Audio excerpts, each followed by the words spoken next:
Un homme sage a dit un jour, « Si tu veux choisir un vrai soldat arabe, rends-toi en Algérie. » Bien que cela semble être une simple parole, en regardant cette vidéo jusqu'à la fin, vous allez comprendre que cet homme n'avait peut-être pas tort. Dans cet épisode, nous allons répondre à la question « Pourquoi l'armée algérienne est la plus puissante sur le continent africain et l'une des armées les plus redoutées dans le monde arabe ?» Pour commencer, il faut noter que contrairement à la plupart des armées africaines et arabes, l'armée algérienne est née tout au long de la guerre d'indépendance contre la France.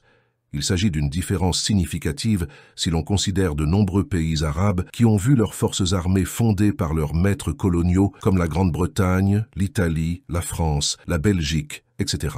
Regardez par exemple en Arabie Saoudite. Les forces armées modernes du Royaume d'Arabie Saoudite sont nées grâce à l'agence de renseignement britannique. Les Britanniques ont aussi joué un rôle dans la création des armées de l'Irak, du Koweït, du Qatar, des Émirats arabes unis. Les forces armées jordaniennes, elles, étaient issues de Lawrence d'Arabie et de la bureaucratie britannique en Égypte, qui ont également contribué à la naissance des armées égyptiennes et soudanaises, pour ne citer que cela. Mais ce qui rend l'armée algérienne unique par rapport à la majorité des armées arabes, c'est le fait qu'ils se sont battus durement pour reconquérir leur pays des mains des colonisateurs. Et pour cela, ils avaient besoin de former une armée puissante. C'est à partir de cette expérience que l'Algérie a continué au fil des ans à développer son armée. Ce qui fait qu'aujourd'hui, elle se démarque des problèmes d'inefficacité qu'on observe dans plusieurs pays arabes. Avec un budget de défense de plus de 21 milliards de dollars en 2024, l'Algérie est le premier marché africain en matière de défense et le 6e importateur mondial d'armes. L'industrie de défense algérienne fournit des armes légères, des explosifs, des navires de guerre et des armes sous licence russe et chinoise.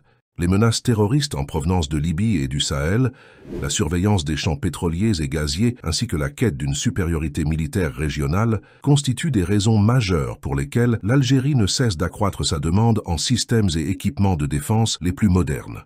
En 2024, l'armée algérienne possède un nombre total de 610 000 hommes, dont 325 000 militaires actifs, ainsi qu'une réserve de 135 000 hommes. Elle compte également 150 000 paramilitaires. Les forces terrestres algériennes possèdent 2196 chars de combat, ainsi que plus de 25 000 véhicules blindés. Elles ont 334 lance-roquettes multiples et environ 1000 artilleries automotrices. L'armée de l'air algérienne possède un nombre total de 605 avions militaires, parmi lesquels 103 sont des avions de chasse, 42 avions d'attaque, 10 avions dédiés aux missions spéciales, 61 avions de transport, 87 avions d'entraînement ainsi que 298 hélicoptères. Les forces navales algériennes opèrent à partir de plusieurs bases le long de près de 1440 km de côte du pays. En 2024, la marine algérienne est composée de plus de 30 000 personnels actifs ainsi que 213 navires utilisés pour remplir son rôle principal de surveillance et de défense des eaux territoriales algériennes contre toute intrusion militaire ou économique étrangère. Voilà en bref pourquoi l'Algérie continue de s'imposer aujourd'hui comme l'une des armées les plus redoutées au monde. Je serai très ravi de lire votre point de vue dans les commentaires. Merci beaucoup pour votre temps.